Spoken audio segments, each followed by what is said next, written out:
Bíblia em Êxodo. O mesmo tema de ontem eu vou usar para hoje. Foi eu que construí, é meu sermão, então acabou a história. Eu tenho meus sermões construídos e... Vamos lá.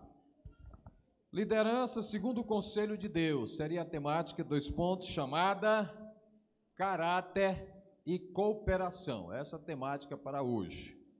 Então nós podemos ter como foco um alvo bem objetivo, que é servir bem para permanecer firme. Servir bem para permanecer firme. Amém? O texto de Êxodo 18 é muito conhecido dos irmãos, mas eu vou ler na íntegra, rapidão. 18, 14 ao 27 diz assim: Vendo, pois, o sogro de Moisés tudo que ele fazia ao povo, disse: Que é isso que tu fazes ao povo? Porque te assentas só, e todo o povo está em pé diante de ti, desde a manhã até a tarde? Então disse Moisés a seu sogro: Veja a boa intenção de Moisés. Veja a boa intenção. É porque este povo vem a mim para consultar a Deus. É o que todos nós, pastores, dirigentes, líderes de departamentos, dizemos no coração para Deus, né? Desse jeito. Boa intenção, mas tem algo errado aqui. Tem algo errado. Vamos para frente. Quando tem algum negócio, vem a mim para que eu julgue entre um e outro e lhes declare os estatutos de Deus e as suas leis. O sogro de Moisés, porém, lhe disse: Não é bom o que fazes. Totalmente desfalecerás assim tu como a este povo que está contigo, porque este negócio é muito difícil para ti. Tu só não podes fazer. Ouve agora a minha voz e eu te aconselharei, Deus será contigo. Sê tu pelo povo diante de Deus e leva tuas coisas a Deus e declara-lhes os estatutos e as leis e faz-lhes saber o caminho em que devem andar e a obra que devem fazer. E tu, dentre o povo, procura homens capazes, tementes a Deus, homens de verdade, que aborreçam a avareza e põe-nos sobre eles por maiorais de 1.000, de 100, maiorais de 50, maiorais de 10, para que julguem este povo em todo o tempo, e seja que todo negócio grave tragam a ti, mas todo negócio pequeno eles o julguem, assim a ti mesmo te aliviarás da carga e eles a levarão contigo. Se isto fizeres e Deus te mandar, poderás então subsistir, assim também todo este povo em paz virá ao seu lugar.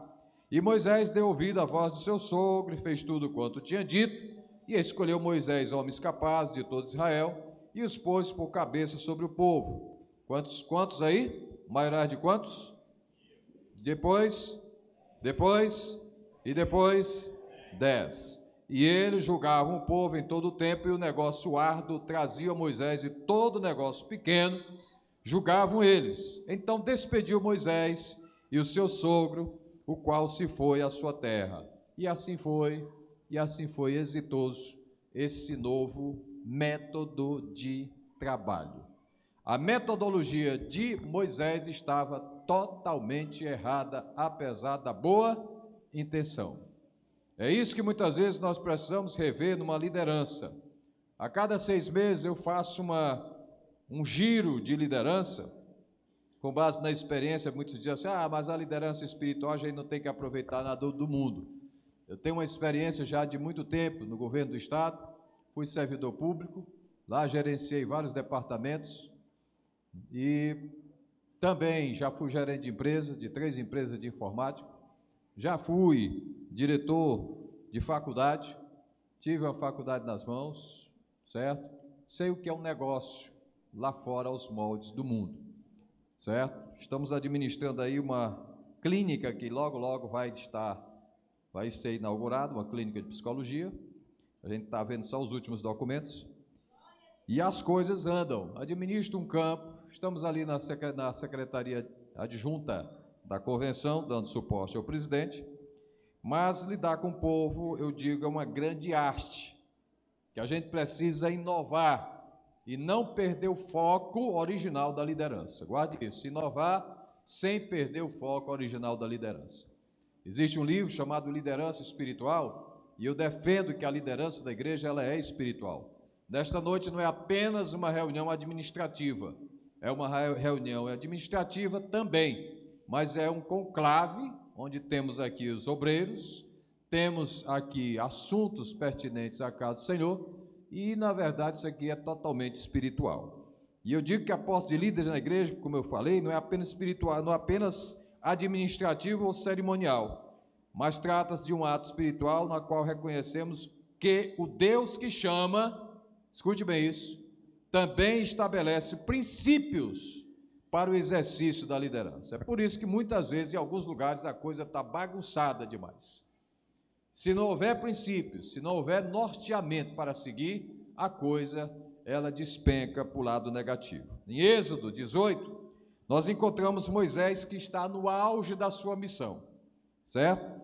Libertador de Israel, mediador de aliança, homem usado poderosamente por Deus. Contudo, mesmo um líder extraordinário desta envergadura, desta natureza como foi Moisés, pôde errar o método, errou, certo? Ainda que esteja correto na sua missão, mas o método dele não estava legal. E assim, senhores líderes, pastores aqui presentes, nós, me incluo, nós temos que rever sempre como estamos trabalhando, ok? E o contexto histórico? Êxodo 18 ocorre após a libertação do Egito, está fresquinha a situação, a narrativa aí, a travessia do Mar Vermelho e as primeiras experiências de organização do povo no deserto. Então é esse o contexto histórico que está vivenciando Êxodo 18. Israel já não é um grupo de escravos, mas uma nação em formação, e isso exige estrutura, liderança compartilhada e responsabilidade espiritual. Lembre-se que os cargos que vão ser entregues e aqueles que vão recebê-los, vão receber da parte de Deus, e são dons, entendeu? É o pastor Alex que está dando, é o pastor Freitas que está dando. Aí eu queria que Deus descesse e desse, não é assim não, Deus coloca ele, Deus coloca a mim, Deus coloca um supervisor de congregação, para distribuir cargos, e ele sabe, e a gente diz que os cargos todos são meus lá no campo, até o do ministério convencional. Eu sou da convenção, mas só foi para a convenção por minha causa, por minha permissão como presidente da convenção, ou presidente do campo, perdão, presidente do campo. Se não fosse, não iria.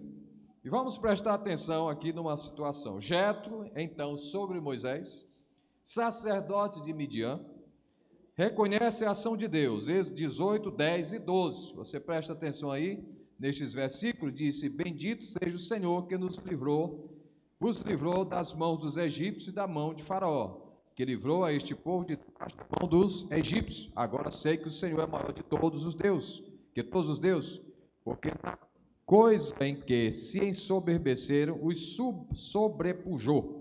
Então tomou Jetro, o sogro de Moisés, holocausto e sacrifícios para Deus, e veio Arão e todos os anciãos de Israel para comerem pão com o sogro de Moisés diante de Deus. Então houve esse reconhecimento da ação de Deus. E com sabedoria agora, orienta Moisés quanto à sustentabilidade desta liderança daqui para frente. Ok? Estatisticamente, a história, os dados dão conta de que naquele momento havia aproximadamente 2,5 milhões de pessoas que Moisés estava conduzindo quando saiu do Egito. Para mais, alguns colocam a cifra de 2.800, 3.000, mas a média dos estudos teológicos, as narrativas, as histórias, chegam para 2,5 como uma média aproximada para mais, não é? Estavam organizados em tribos. Toda vez que se levantava o povo de Israel pelo deserto, o tabernáculo ficava no centro e distribuído conforme a ordem as nações, as tribos que estavam acompanhando Moisés nesse percurso. Então, imagine aí um camarada já idoso, começando a atender gente 6 horas da manhã, 5 horas, talvez fosse dormir lá para meia-noite, 3 horas da manhã. E ainda tinha outras coisas. Para Moisés não tinha descanso para a noite, não tinha recreação, muitas vezes com a família, com a esposa, tempo com os filhos, sei lá, para brincar com algum animal. Moisés então estava sobrecarregado, e eram 2,5 milhões de pessoas para mais que estavam batendo. Eu pequei, tem um problema para resolver, temos aqui um sacrifício para fazer agora, o pecado aqui tem que ser coberto. E aí uma coisa atrás da outra. Jetro se põe numa perspectiva geográfica interessante e observa aquela multidão, ele quantifica a multidão, ele vê que é grande a multidão. Mesmo tendo uma pequena organização, né, naquela estrutura, ele reconhece que Moisés vai falir e levar à falência todo aquele povo, porque ele diz: você vai desfalecer, e não só você, como todo esse povo, vai junto, você vai se matar e vai matar também esse povo. Então, a administração de Moisés estava indo a pique, mesmo no auge, mesmo com tudo favorecendo ele da parte de Deus. Então, em primeiro lugar, uma liderança bem intencionada, mas estava sobrecarregada. Pastor não trabalha sozinho. Pastor tem grupo de obreiros, pastor tem supervisor, presidente de campo tem os supervisores têm os líderes de mocidade, líderes de departamentos, de jovens, de adolescentes, círculo de oração, né? Tem dia que dá vontade de eu dirigir o culto todinho, até tirar a oferta. Tem dias. Isso aqui sabe que eu não tenho esta, vou usar essa expressão meio coisada, não se escandalize não, eu tenho essa tara para ficar aqui no culto de uma ponta a outra, não. Eu cedo espaço e várias vezes no culto administrativo, culto de campo, esse aqui pregou, esse aqui dirigiu, o outro dirigiu, e eu aqui atrás. Macaco velho que eu sou, a oratória também diz que quem preside, quem está na frente de trabalho, é bom muitas vezes fazer isso. Dar uma recuada, cuidado para não cair aí. E deixar os outros aqui, aí gerar aquela expectativa da autoridade pastoral que volta para dar a palavra. E eu apareço. Estou de volta. Para frente.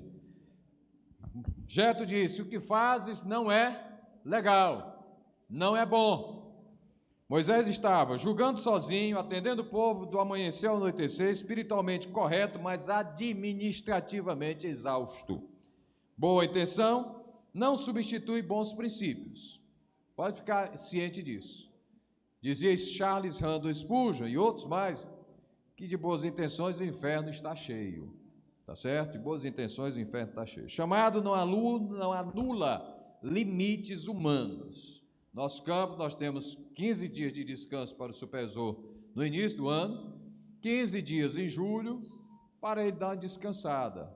Ele é proibido de ir dirigir trabalho na igreja. Isso aqui sabe, isso aqui usufruiu, acabou a história. Vá descansar. Às vezes eu nem descanso, mas eu exijo que meus obreiros descansem. Eu faço o meu descanso. Dia que eu não estou muito bem, eu mando uma mensagem, coisa muito rara eu faltar. Dirijo o culto aí, que eu vou dormir. Mas é muito raro. Muito raro. Eu tenho uma disciplina bem exata. Não faltar culto, não faltar trabalho, ser bem ativo no que eu faço. Mas eu divido a minha liderança com outros. Aplicação, então, para nós aqui, que vão tomar posse, que vão ser líderes.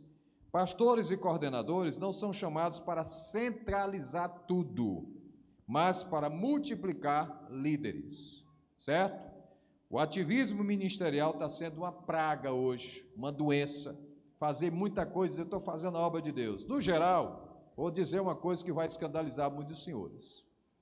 No geral, nós dizemos: eu estou fazendo a obra do Senhor aqui dentro. Aqui, como diz David Young Cho, no livro A Quarta Dimensão, saudosa memória, já morreu. Aqui é apenas o quartel-general. A igreja perdeu muito do seu foco. Fazer a obra de Deus, em primeiro lugar, é ser salvo, se manter salvo espiritualmente, cheio do Espírito Santo, não ficar de lugar em lugar buscando avivamento, mas você está avivado, e não necrosado espiritualmente.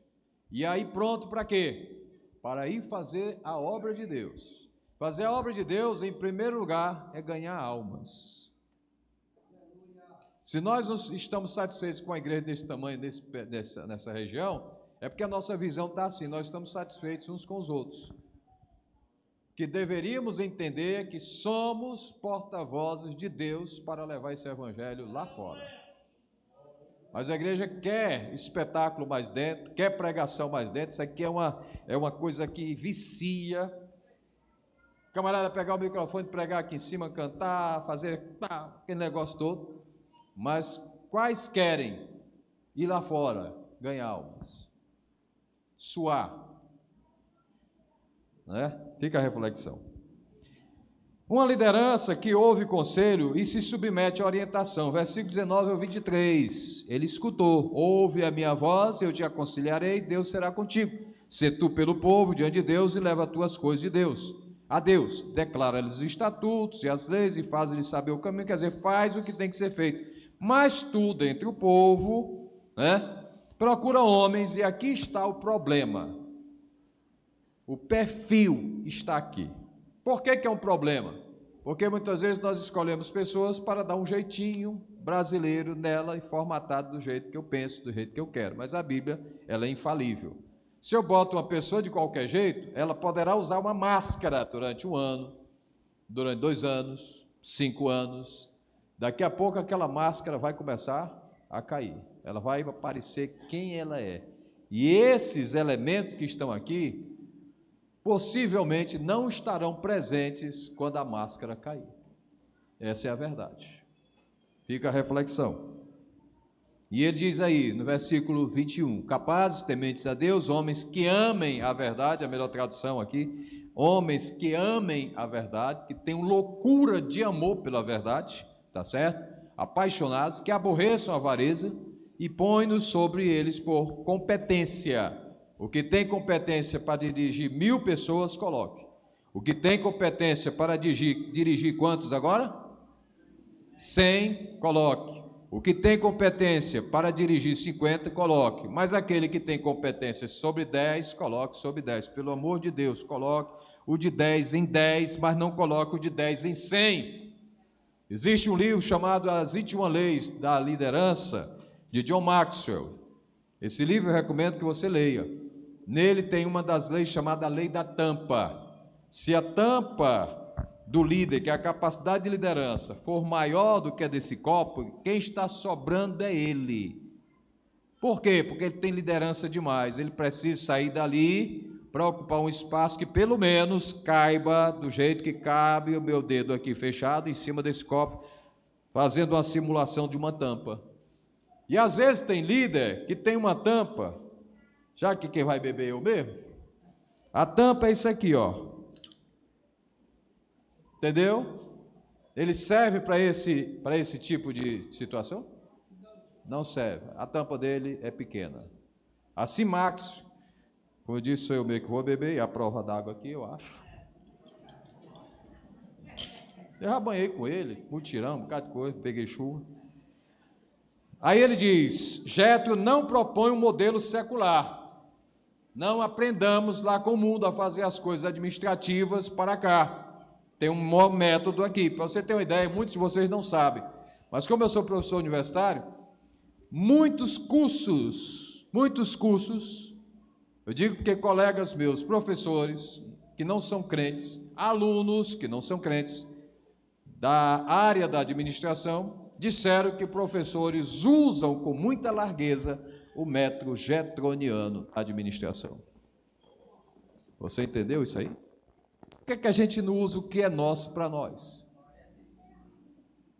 Você entendeu a situação?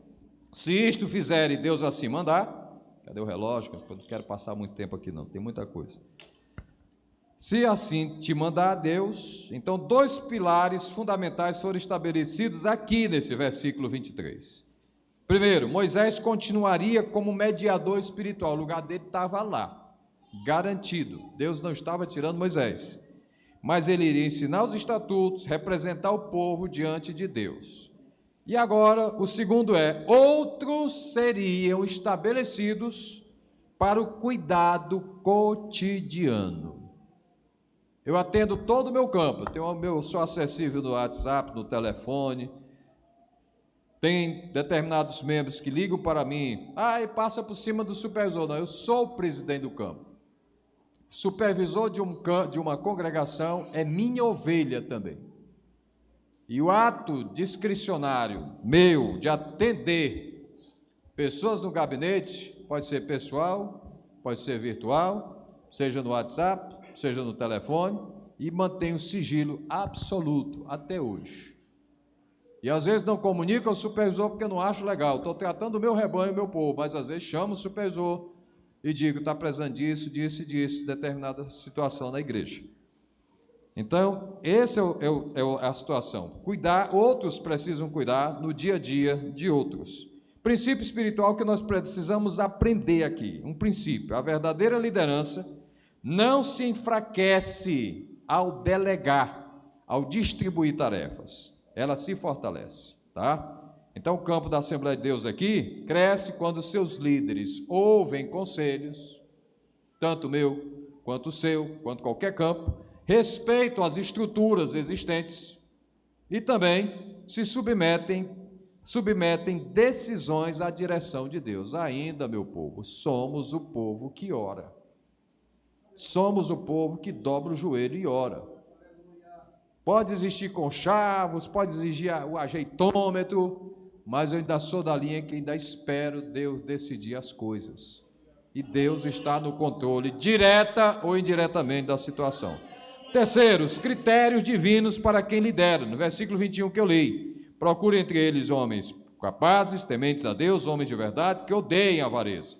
E aqui é o perfil bíblico da liderança, que vai ultrapassar títulos e cargos. 4 princípios ou requisitos essenciais, eu posso dizer. Primeiro, capacidade, competência espiritual e administrativa. 2, temor a Deus, espiritualidade autêntica. Terceiro, verdade, integridade moral. 4, desapego ao ganho ilícito, que é uma miséria hoje que a gente está vendo. Muito, mas muito. Nós temos muita gente que é mais artista, profissional. Quanto é seu cachê? Quando me ligo para eu pregar, não tenho cachê não. Se eu vou de carro, pago meu combustível, me dê um lugar para me dormir, me dê de comer, certo? Me dê uma oferta aí que você achar digna, amém. Se vai de avião, do mesmo jeito, se vai do mesmo jeito. Eu não estabeleço cachê, não. Eu não fui ensinado assim, criado desse jeito. Então, vamos lá. Liderança da igreja não é promoção social, mas responsabilidade espiritual. Deus não unge cargos, Deus dá cargos. Deus unge pessoas. Pessoas são ungidas e os cargos abençoados em nome do Senhor Jesus Cristo, tá? Uma liderança organizada produz paz, continuidade e crescimento. Foi assim que aconteceu nos versículos 24 ao 27, né? Houve paz, o povo começou a ter uma nova formatação. E aí diz, então, despediu Moisés o seu sogro, o qual se foi à terra, a sua terra. Então, o sogro dele foi satisfeito, sabendo que a coisa, Deus o tinha usado para dar uma palavra de salvação administrativa à vida de Moisés. Resultado do modelo foi adotado muito claro. Moisés permaneceu firme. Acompanhe comigo o resultado, concluindo agora a mensagem. Moisés permaneceu firme. Renovou. Alguns estudos dão conta que Moisés renovou-se aí fisicamente, renovou-se psicologicamente, renovou-se espiritualmente, porque uma carga gigantesca foi compartilhada. Amém? O povo foi bem atendido, qualidade no atendimento. A obra continuou em paz e exitosa, e a liderança foi multiplicada. Louvado seja o nome do Senhor. E aí diz o versículo 24: assim Moisés ouviu a voz do seu sogro e fez tudo quanto tinha dito. Quando a liderança caminha segundo os princípios de Deus, a obra avança sem colapsar. E aos pastores, Lidere espiritualmente, ensinem a palavra, formem outros líderes. Aos coordenadores de departamento, aos supervisores, sirvam com fidelidade. Cooperem com a visão do campo. Sejam extensões do cuidado pastoral deste daqui, certo? Da visão que ele tem. A igreja aqui presente. Honre seus líderes. Coopere com a estrutura que está estabelecida. E ore por quem assume responsabilidade. E para concluir, Êxodo 18 nos ensina que Deus se importa com como a obra é feita. Liderança saudável é liderança compartilhada e organização também é espiritualidade. Amém? Que Deus nos ajude, nos abençoe e sejamos exitosos neste particular.